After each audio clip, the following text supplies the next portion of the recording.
नमस्कार। देश की सर्वोच्च पंचायत में लोकहित पर होने वाली चर्चाओं के कार्यक्रम संसद संवाद में आप सभी का स्वागत है। मैं हूं प्रीति सिंह। संसद के बजट सत्र के दूसरे चरण में प्रत्यक्ष कर से जुड़े विवाद निपटान का मौका देने से संबंधित प्रत्यक्ष कर विवाद से विश्वास बिल 2020 राज्यसभा में पास हो गया। इस योजना में तय समय में विवादित टैक्स राशि का भुगतान पर ब्याज और जुर्माने पर पूरी छूट का प्रावधान किया गया है। आइए देखते हैं राज्यसभा में विवाद से विश्वास योजना विधेयक 2020 पर चर्चा का सारांश।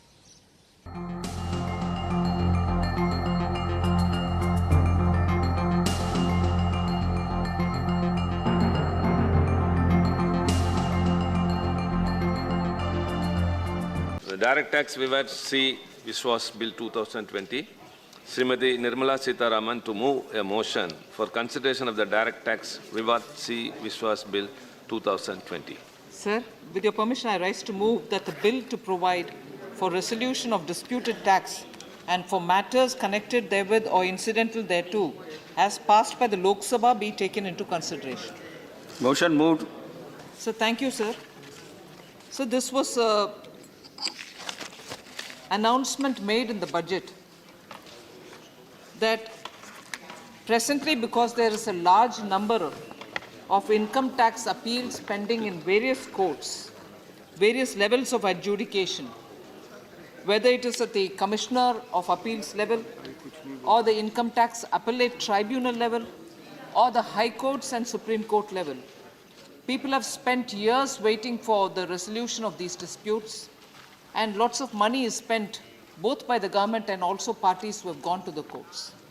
So with an intention of settling these disputes, and also from the experience that we've had in having offered for a Vishwas scheme for the indirect taxes, we thought, considering and also understanding the response that we've received for the indirect tax dispute resolution that we had offered after July budget, we thought we should come up with a scheme through which for the direct taxes also, tax assessees are given the relief by settling their disputes.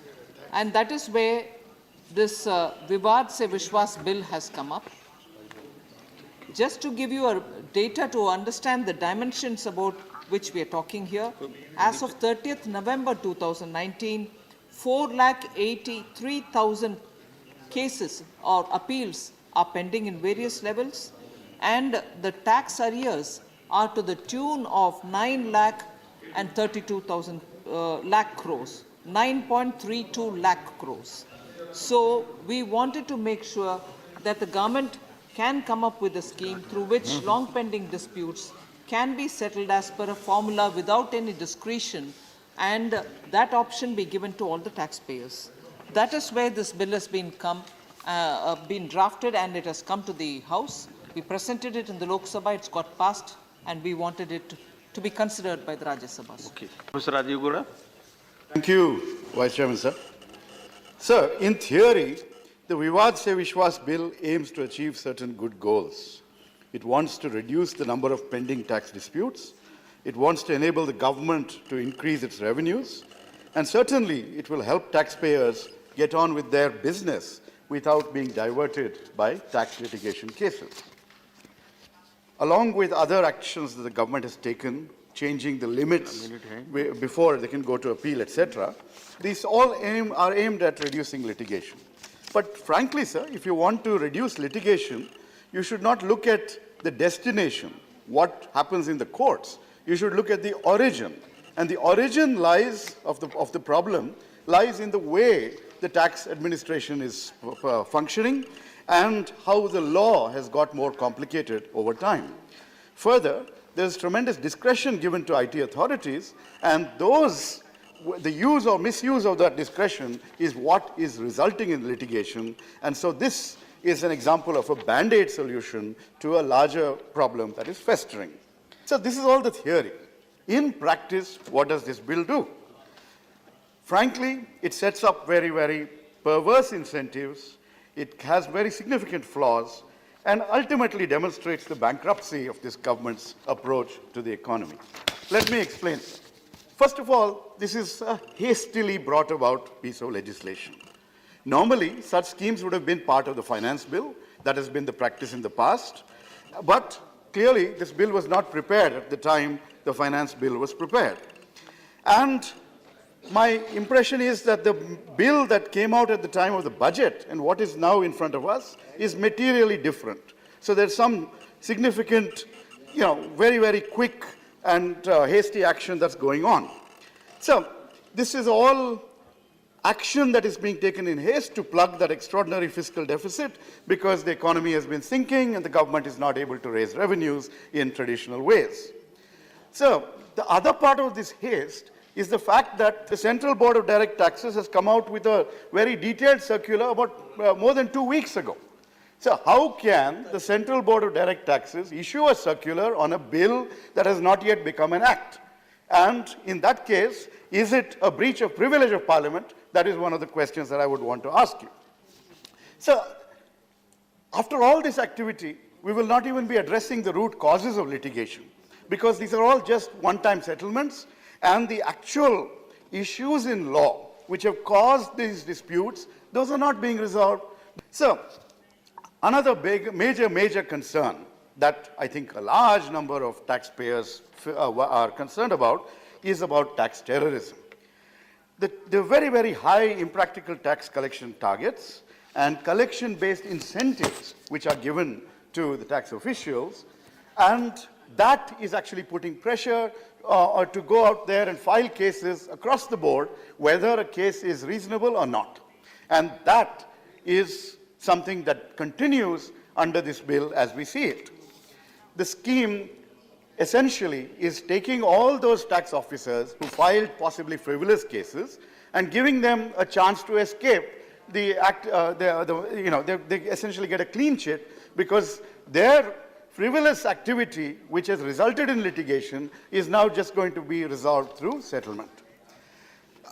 So, in Karnataka, we had the very, very tragic case of the entrepreneur behind Cafe Coffee Day, Vijay Siddhartha, who committed suicide, and in his note, his tragic suicide note, he said that that was a result of harassment by income tax authorities. So this is something that is really damaging the economy of India and certainly has taken a very, very high toll in the state which the finance minister and I both represent. So, in spite of all this concern about tax terrorism, what we have is a circular issued by the CBDT to officers, which basically sets a target of 100% compliance under the Vivad Se Vishwas scheme. And on top of this, it says that the performance of officers in meeting this target will be used in their appraisals, in their annual performance appraisals, and in determining their future postings.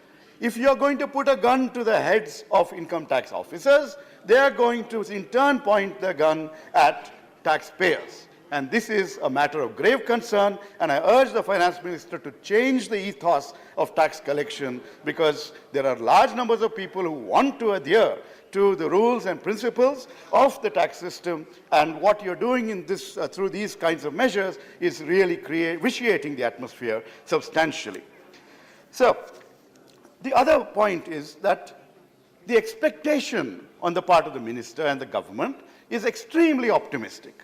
The Standing Committee on Finance, the Comptroller and Auditor General, they've both estimated that the amount of taxes that are due, which would be recovered, are just 1 to 2%, while the rest are, according to them, superficial demands.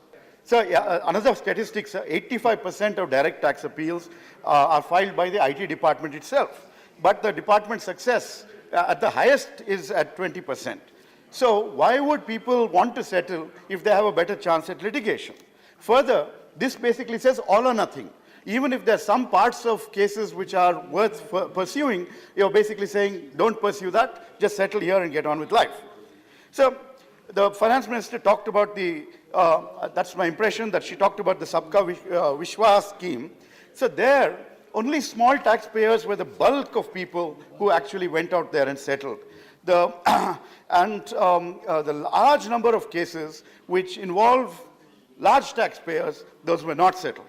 So overall, when you create these kinds of programs, you are sending a signal to taxpayers, you're creating something called moral hazard. They know that we will fight, and then tomorrow or day after, the government will come up with a law like this, which will allow them to settle and in one shot. this creates an inequality, sir. People who have filed cases 20 years ago, people who have filed cases 1 year ago or had cases filed against them, they all get away with just paying this, whatever the 30% or something like that, and ensuring that all the interest and penalties and all that are waived. So that is actually an incentive for further litigation. That's the moral hazard that's created. आप बने रहिए हमारे साथ। मिलते हैं एक छोटे से ब्रेक के बाद। जारी है प्रत्यक्ष कर विवाद से विश्वास विधेयक 2020 पर संसद संवाद।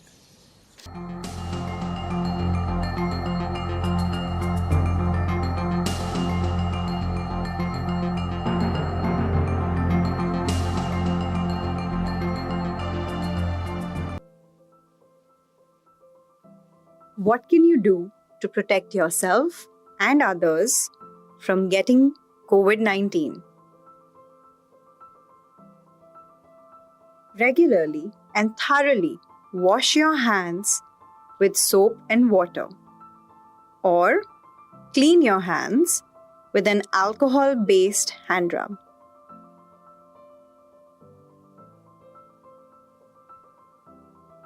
Maintain at least 1 meter distance between yourself and anyone who is coughing or sneezing.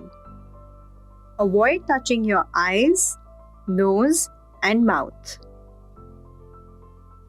Make sure you and the people around you follow good respiratory hygiene. This means covering your mouth and nose with your bent elbow or tissue when you cough or sneeze, and then dispose of the tissue immediately. Stay home if you feel unwell. If you have a fever, cough, or are experiencing difficulty breathing, immediately seek medical attention. Keep up to date on the latest COVID-19 hotspots.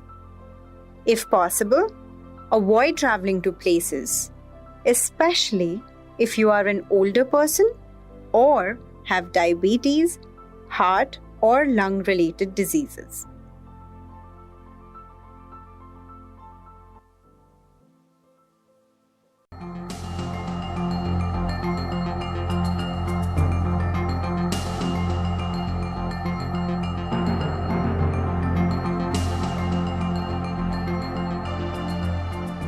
देश में 9.32 लाख करोड़ रुपए प्रत्यक्ष कर के 4,80,000 से ज्यादा मामले लंबित हैं। विधेयक से लोगों को प्रत्यक्ष कर विवाद के निपटारे में होने वाले खर्च और समय बचाने में काफी मदद मिलेगी। आइए देखते हैं प्रत्यक्ष कर विवाद से विश्वास विधेयक 2020 पर चर्चा का सारांश। Ashwini Vishwanath ji. Chairman sir, thank you very much for this opportunity. इसमें विवाद भी बोलना, विश्वास बोलना मेरे से नहीं बोला जाता, मैं इसको V2V बोलूँगा, विवाद टू विश्वास V2V। सो V2V स्कीम क्यों आई, इस स्कीम का पूरा कॉन्टेक्स्ट मैं आपके सामने प्रस्तुत करना चाहूँगा। पिछले 6 वर्षों में सरकार ने प्रधानमंत्री नरेंद्र मोदी जी के नेतृत्व में एक कंसिस्टेंट और well thought through income tax reforms की स्कीम की प्रक्रिया की है सर। इसके 6 एलिमेंट्स हैं। पहला एलिमेंट है टैक्स बर्डन को रिड्यूस करना, overall step by step tax burden को रिड्यूस किया गया है। सेकंड है टैक्स बेस को ब्रॉडन करना, वाइडन करना। जिस तरह से स्टेप्स लिए जा रहे हैं, सिंप्लीफिकेशन किए जा रहे हैं, उससे टैक्स बेस भी ब्रॉडन हो रहा है। थर्ड बहुत इंपॉर्टेंट एलिमेंट है लिटिगेशन को रिड्यूस करना, कम करना। लिटिगेशन में सबकी एनर्जी नष्ट होती है, उसका कोई फायदा नहीं होता है, उसके लिए कई स्टेप्स लिए गए। फोर्थ है टैक्स लॉज को सिंप्लीफाई करना। कई सारे स्टेप्स लिए गए जिसमें टैक्स लॉज को सिंप्लीफाई किया जा रहा है, लोगों को ऑप्शन दिया जा रहा है और एक सिस्टमेटिक वे में आगे बढ़ा जा रहा है। फिफ्थ है प्रोसेसेस का ऑटोमेशन। बहुत सारे प्रोसेसेस में आज बहुत आपको इमीडिएटली पता चल जाता है कि आपका टैक्स बर्डन कितना है, कैलकुलेशन ईजी हो गया है। और छठा है बहुत important faceless assessments and faceless appeals. इन सारे के सारे स्टेप्स में कुछ मित्र कह रहे थे कि बैंडेड सॉल्यूशन, ये बैंडेड सॉल्यूशन नहीं है। It's a very well thought through and a systematic and a consistent effort at reducing the tax burden, simplifying the tax laws, and making sure that the people are focused on their economic activity rather than just again and again going back to the tax authorities. So V2V एक ऐसा welcome step है chairman sir जो कि litigation को reduce करेगा और ये आज का स्टेप नहीं, ये एक पूरी प्रक्रिया के जो बैंडेड वर्सेस थॉट थ्रू वाली पॉइंट है, it's a long, it is a very consistent and well thought through process. सबसे पहला इसका एग्जाम्पल 2017 से 18 और 19 तक जो अपील करने की लिमिट थी, that limit has been significantly increased. So for example, supreme court के सामने 2017 में अगर टैक्स डिपार्टमेंट अपील पे जाता था उसकी लिमिट मात्र 25 लाख थी, 18 में ये लिमिट किया गया 1 करोड़ और आज ये लिमिट है 2 crore. This 8x increase in the amount for which tax department will go into appeals, it shows the intent of the government. The intent is not to bind people into unnecessary litigation, but the intent is to make sure that the people are focused on their economic activities and instead of just fighting in the courts. Same case for High Court and ITAT. In the case of High Court, the limit has been increased 5 times. In the case of Tribunal, the limit has again been increased 5 times. There is a good result of this. The tax litigation is actually reduced by about 35% because of these raised limits. It's a very welcome step, and this kind of step should be encouraged and supported by my friends on the other side of the aisle. The second point, the experience of the direct tax Sabka Vishwas scheme. Sabka Vishwas scheme में roughly 1,30,000 cases में से 50,000 cases settle हुए हैं. 1,30,000 cases में से 50,000 case settle होना बहुत अच्छी बात है. 3,75,000 करोड़ का जो डिस्प्यूटेड अमाउंट था डायरेक्ट टैक्स इनडायरेक्ट टैक्सेस में, उसमें करीब 25,000 करोड़ का कलेक्शन हुआ है. I think that's a very significant amount which should be welcomed and which should be used as the template for the next reform rather than just criticizing it. कि मैं अब V2V scheme पे आऊँगा. V2V scheme में रफली 4,83,000 cases जो pending है उनको एड्रेस करने की कोशिश है. मैं मानता हूँ इसमें डिफ़िकल्टी है, बट जो ऑनरेबल फाइनेंस मिनिस्टर ने ये स्टेप लिया है ये स्वागत योग्य है. किसी भी तरीके से अगर लिटिगेशन कम होता है तो ये वाकई बहुत ही स्वागत योग्य और इसका हम सबको समर्थन करना चाहिए. आप सब जानते हैं डायरेक्ट टैक्सेस में किसी भी मैटर को अल्टीमेटली फाइनल स्टेज पर लाने के लिए ऑन एन एवरेज 10 साल से 15 साल तक लगते हैं, बहुत लंबा समय. इस V2V स्कीम में इसके 4 पिलर्स हैं बेसिकली. सबसे पहला पिलर है टाइमली सेटलमेंट ऑफ डिस्प्यूट्स. बहुत क्लियरली प्रिस्क्राइब्ड टाइमलाइंस दे रखी है. डेजिग्नेटेड अथॉरिटी कितने टाइम में टैक्स का डिक्लेरेशन होगा, कितने टाइम में ऑर्डर होगा, वो सब एकदम क्लियरली डिफाइंड है. Second, the coverage is very wide. The second pillar is very wide coverage. Almost all appeals before Supreme Court, before High Court, before the Income Tax Tribunal, before the Commissioner Income Tax, all the appeals are covered. Third is a very important element. There is a prescribed negative list, जिससे कि कहीं कोई confusion नहीं हो कि कौन इसमें apply कर सकता है, कौन नहीं कर सकता है. For example, negative list में smuggling वाले related matters हैं, बेनामी वाले matters हैं, उन सब matters को सबको बाहर रखा गया है. Fourth is a very clearly defined formula-based approach. Discretion नहीं रखना चाहिए, फॉर्मूला बेस्ड हो, अच्छा है. रही बात CBDT सर्कुलर की, बेसिकली सर्कुलर की स्पिरिट समझनी चाहिए. This is more like a FAQ, frequently asked questions. It's not a circular which can be defined like a typical circular of CBDT, and I really thank the Honorable Finance Minister, the Revenue Secretary and the Chairman of CBDT that very clearly worded and very nice, easy language of the circular of circular number 7 of 2020. Each and every question which has come up has been very nicely defined in this, very nicely clarified in this. In conclusion, sir, I'll recommend a couple of small, humble submissions. First, the time which is required for this settlement of the disputes definitely needs to be increased. I think most organizations and many individuals will take time to consider the pros and cons of their disputes. So June may probably not be a right time. It might require probably 1 full year for this entire scheme to be operational. Second is, each and every dispute has some underlying cause. So can we focus on each and every underlying cause which gets clarified in this scheme and then use that as the base for simplifying the laws? Third, the negative list has some elements which need to be pruned, because let's say any prosecution in IPC, this is a very general thing. Do we really need that kind of negative list, or can we reduce the negative list further? Fourth, the circular on 100% compliance, I think Rajiv has said, I think we definitely need to reconsider whether that's the right approach, because ultimately we are trying to solve a dispute in a collaborative manner rather than just a adversarial manner. So I would like to conclude. Honorable Prime Minister Modi ji has led a very clearly laid out economic vision, sir.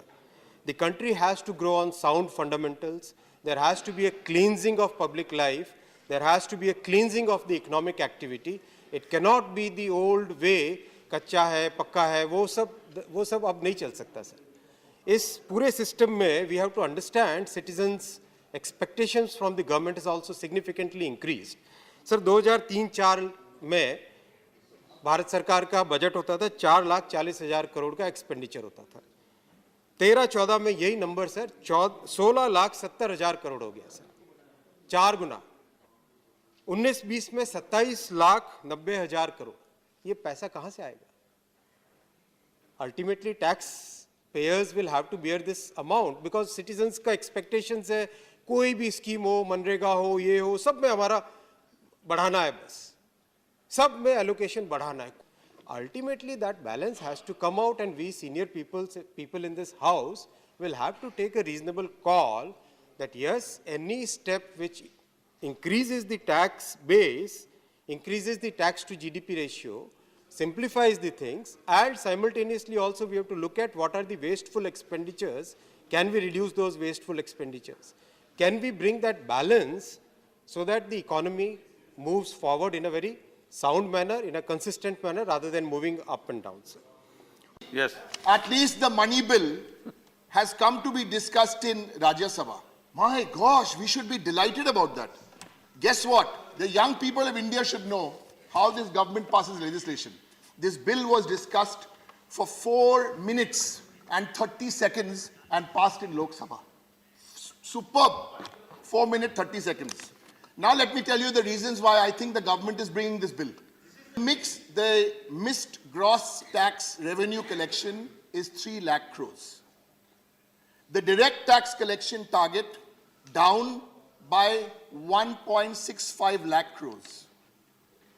States have been denied. I can only speak about my state. The money, which is the revenue which has been denied, is 50,000 crores, including 1,300 crores of GST and grants of 38,000 crores coming to 50,000 crores. So all this money which the finance minister is trying to mop up on Friday, the Black 13th, at least this is an oasis, not the stock market there. This money should be given to the state governments which are owed money. Shri Navneet Krishnan, 3 minutes, please. Now, only in the colonial rule, our judicial system was employed to divide and rule. The litigation must be avoided. That is the best policy. And only because of the colonial legacy, now we are continuing the same kind of attitude. We are dividing our citizens by prosecuting them or by filing suits, and there is a dispute among the citizens. I welcome this bill. At the same time, I would like to draw the kind attention of the Honorable Finance Minister regarding the immunity from prosecution. Now, already prosecuted persons are not coming under the purview of this Act. It is very clearly mentioned also, the provisions of this Act shall not apply in relation to the assessment year in respect of which prosecution has been instituted on or before the date of filing declaration. My humble submission would be it is a discrimination. Those who are complying with this Act can be exempted from totally prosecution. Thank you. Thank you, sir. Thank you. Thank you. वित्त मंत्री निर्मला सीतारमण ने budget 2020-21 पेश करते हुए प्रत्यक्ष कर विवाद समाधान संबंधित विवाद से विश्वास योजना की घोषणा की थी। योजना के तहत तय समय से पहले बकाये कर का भुगतान करने पर करदाताओं को ब्याज और जुर्माने से पूरी छूट मिलेगी। अगले अंक में हम फिर हाजिर होंगे बाकी सांसदों की राय और वित्त मंत्री निर्मला सीतारमण के जवाब के साथ। तब तक के लिए दीजिए इजाजत। नमस्कार।